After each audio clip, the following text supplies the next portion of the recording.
Ziegler for his statement, and I now give the floor to Indonesia. Roy. Thank you, Mr. President. Mr. President, we thank USG Mark Lowcock for his briefing and Ms. Kadur for sharing the information with us.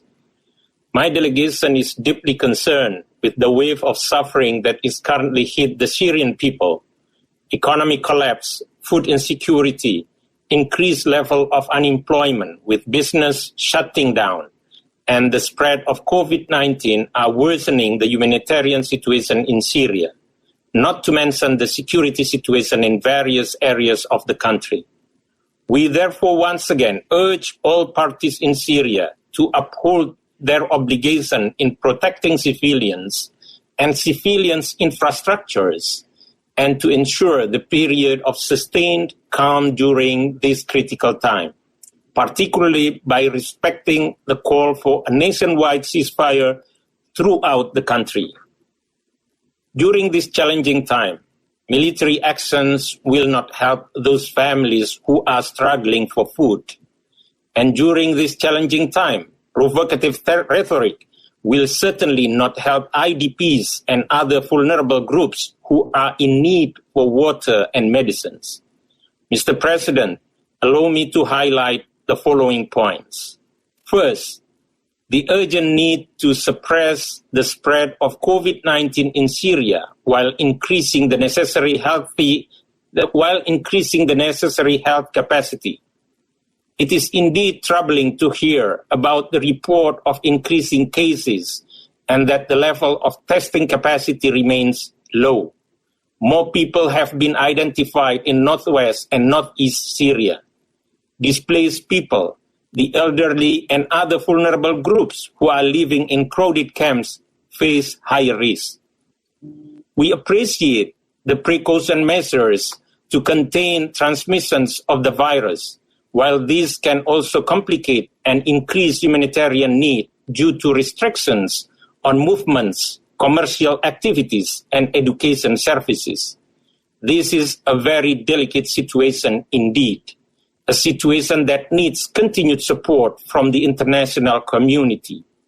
We must also not forget the high demand for water in northeast Syria, of which the Aluk water station has been disrupted many times, affecting the water supplies to thousands of people living in the areas, including Al-Hol camp.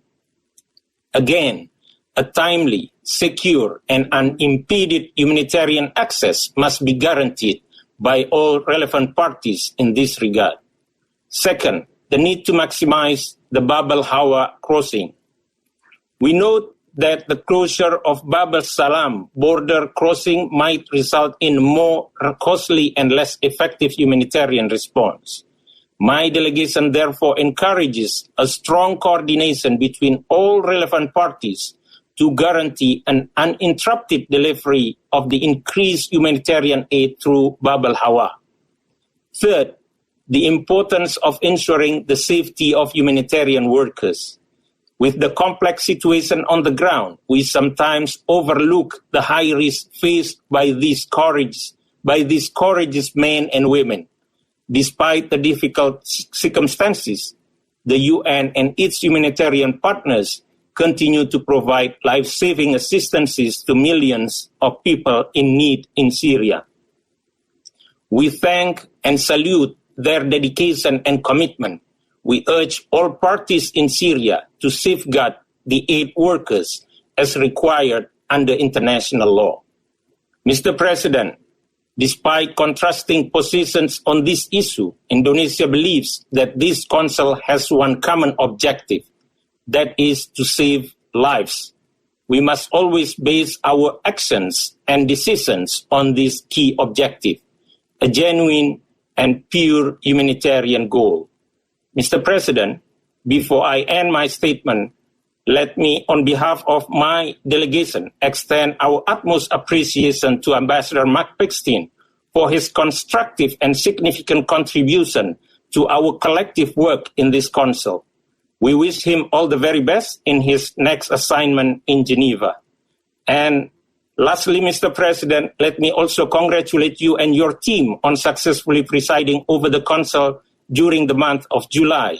We do hope we will have a smooth sailing in August, certainly with your constructive and cooperative supports. I thank you very much, Mr. President. I thank the Representative of Indonesia for his statement, and thanks for what he said about the German presidency. We are relieved that we are almost through. We wish you good luck. A month can be a long time. I now like to give the floor to